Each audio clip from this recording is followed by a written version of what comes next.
Assalamualaikum warahmatullahi wabarakatuh. Perkenalkan, saya Aunisa Maharani dengan NIM 811141930, Rombel 7, mata kuliah Hukum Otonomi Daerah dengan dosen pengampu Bapak Dani Mutada. Pada kesempatan kali ini, saya akan membahas mengenai problematika dan solusi mengenai hukum otonomi daerah. Otonomi daerah berasal dari dua kata, yaitu otonomi dan daerah. Dalam terminologi Yunani, otonomi sendiri berasal dari kata autos dan nomos. Autos yang berarti sendiri dan nomos yang berarti aturan atau undang-undang. Dengan demikian, otonomi daerah dapat diartikan sebagai kewenangan untuk mengatur dan mengurus rumah tangga daerah sendiri.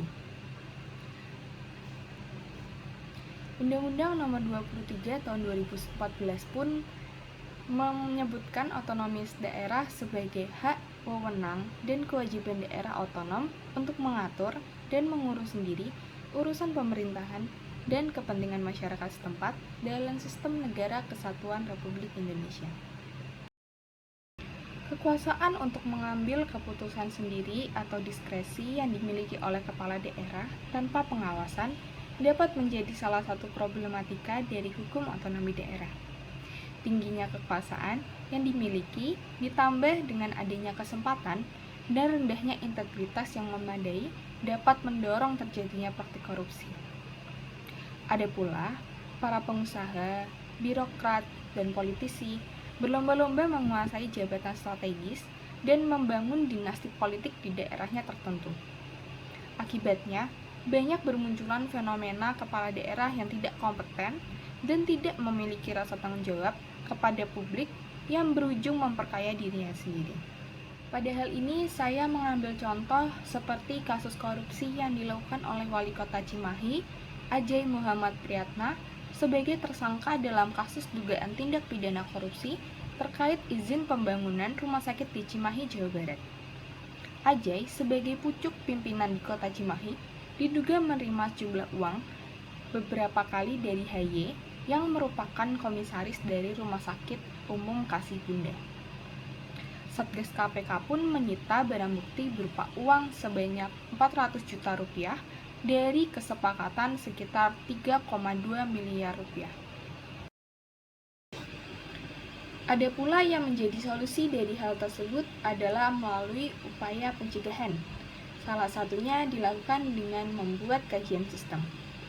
KPK berupaya menutup celah dan potensi korupsi dengan memberikan rekomendasi perbaikan agar tidak ada peluang atau kesempatan seseorang untuk bisa melakukan korupsi.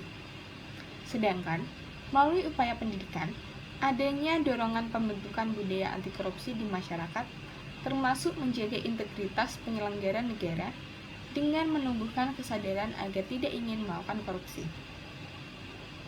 Ada pula solusi bagi otonomi daerah, yaitu harus adanya penataan ulang terhadap berbagai regulasi pelaksana otonomi daerah, mulai dari undang-undang sampai pada tatanan peraturan menteri.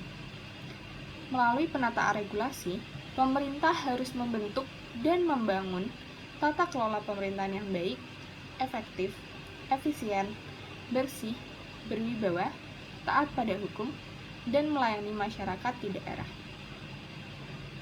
Dan juga adanya calon-calon kepala daerah yang mumpuni untuk memimpin daerah tersebut tidak berdasarkan ingin memperkaya diri sendiri, tetapi pure untuk kemajuan daerah dan masyarakat tersebut. Oleh karena itu, kita sebagai masyarakat harus benar-benar mengetahui calon-calon kepala daerah kita dan memilih berdasarkan kemampuan dari calon kepala daerah tersebut.